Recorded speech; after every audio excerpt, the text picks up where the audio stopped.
Rock Lee is the most wasted character in Naruto. 3 times skip Naruto. Naruto Shippuden, Boruto. This man had potential to be Toji Fushiguro. Let's talk about it.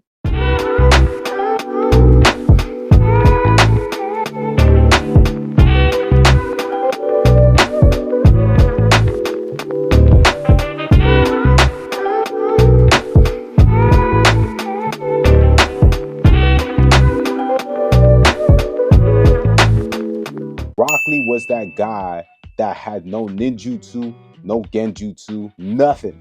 This man could only focus on taijutsu. Similar to Toji. Toji was born with the heavenly restrictions, so you know he was an outcast to his whole family. I mean, the family was not rocking with this man one bit. In terms of looking at them both, his physical abilities was crazy, but he had zero cursed energy. That's the similarities. They're literally the same character. I mean, there are a couple differences here and there, so I mean, we can't really get too crazy in it, but if we're talking about like, you know, base template, they basically the same. Like, look, they even got the same cut. Like, come on. In terms of differences, right, his physical abilities are off the charts, but that's because he has no curse energy. He had to train his taijutsu to get it to where it is now, but he's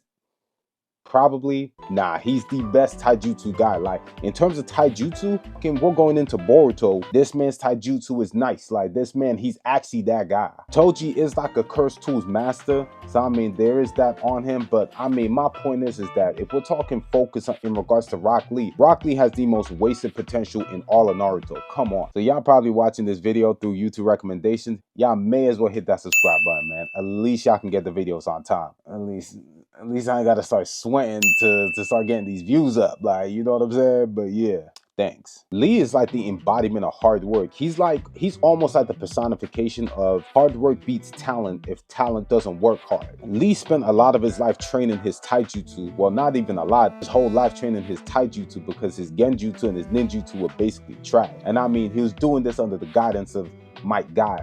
And with the way they both look, you gonna think that they father and son, but I can imagine Guy probably looking at him like, hey, yo, Champ, I know we kind of look alike and stuff with the brows and stuff, but Champ, I ain't your daddy, man. Like, you need to go talk to your mama about that. Even when he was with Neji, he spent so much time trying to catch up to Neji. It's crazy because he just be dogging Lee the whole time. And you know what Neji was like, you can't change your destiny. This is where it's at for you. You can't do nothing better than what you already have. And whereas he caught that fade from Naruto, I mean, an uppercut to the chin will probably change most people's minds, especially if it lands right. Neji's whole philosophy changed. One hit to the chin changed Neji's whole philosophy, changed his whole life. Hey, it is what it is. Lee at this point knows the 8 inner gates, right? That's where he specializes. And it's interesting because where he caught my interest was just when he first fought with Sasuke. When him and Sasuke went at it, right? Sasuke at this point, they had just come back from fighting Zabuza.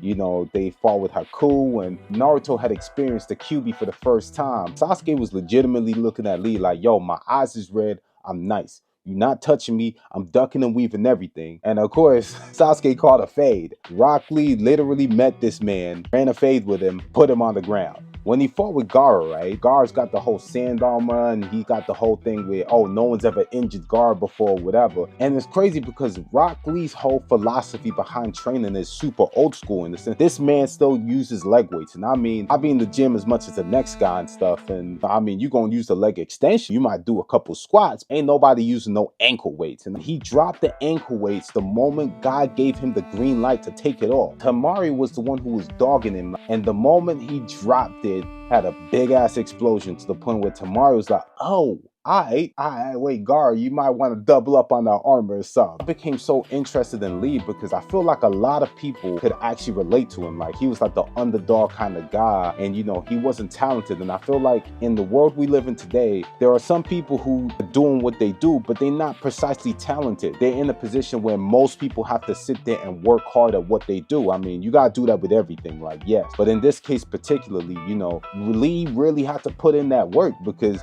it's the only thing he had.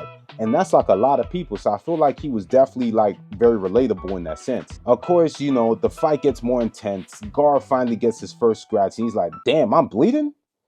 man, it's been a minute since I seen that. And I'm like, yo, hey, guess there's a first for everything. Lee uses the primary lotus, and I'm thinking, yo, this is nice. This man is giving Gaara a series of kicks upwards, and I'm like, yo, this man is playing. What's up with it? That doesn't work on Gaara, and it gets even crazier because he then uses the hidden lotus to the point where Lee's just bouncing around and he's just knocking Gaara straight, knocks him into the ground. And I'm thinking, damn, we finally put him down. Just to find out that, well, Gaara wasn't done, and I mean, Lee was pretty much, he was tapped out. And it's sad because the way the fight ended, right, was that Lee had lost his right arm and his right leg. It's either the right or the left. I mean, depends on which way you're looking at it or if you got a mirror on and stuff. Guy intervenes, and I mean, Lee doesn't progress on any further. The point in which Lee had lost, there was so much development there because the injuries he sustained, it was pretty much stated that he was never going to be a ninja again. Like, his days of fighting was basically over. But Lee's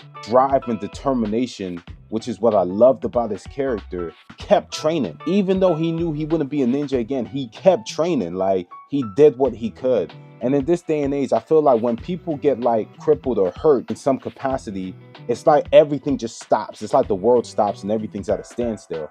But Lee kept training. This man just kept going. He was not stopping. He almost kind of reminds me of Toto, just the ethic in the sense of trying to work hard and trying to just push yourself and just go on even further. What I liked about Lee's character, right, was that once the third round of the Chunin exams actually started, he witnessed Sasuke's fight and saw that Sasuke had actually copied his technique. This was just amazing, right, because of the way he responded to it. I feel like sometimes when people kind of copy one another, they could have done it word for word, bar for bar. I'd low-key be a little petty. I'd be like, all right, like, you know, your taijutsu was nice. I know you learned from me or whatever, but I mean, it's okay. It's okay. But Lee had no animosity towards Sasuke at all. He just sat there and just praised him, just being a genius. I can't believe you only learned this within the space of a month. Like, you actually that guy. And I love that about Lee's mentality because he always just has such a ray of positivity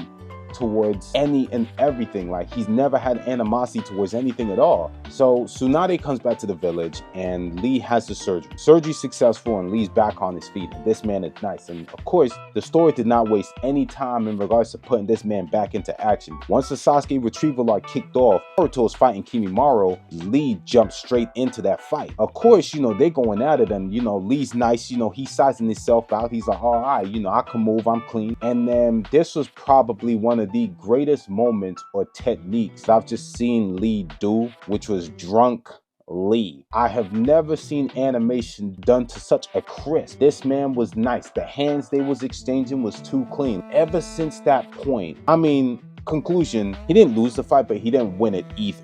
I feel like that was probably the peak of Lee's development. And since then, he's just been a wasted character to the point where he's just become father. Like Shippuden, like, what did he really do? What moments did he really even have? Like, I feel like Shippuden just didn't really develop. Naruto's classmates or whatever, let's call him that. And it feels like with Lee in particular, there wasn't really much for him just done at all. I mean, I think he had like one major fight. It wasn't even a major fight. It was a fight against him. And that was at the beginning of the time skip. That was really it. And then you don't really see him much. I mean, during the pain arc, he wasn't really there. And then he's kind of floating around during the war. Towards the end of the war, where Lee ends up saving Guy, and that was really it. There wasn't really much for him to really do. I feel like there was so much more that Lee could have just been. He could have been like the Toji. Like, Toji actually had a lot of development when he fought with Megumi that second time round and he found out that he kept his name as Fushiguro. There was like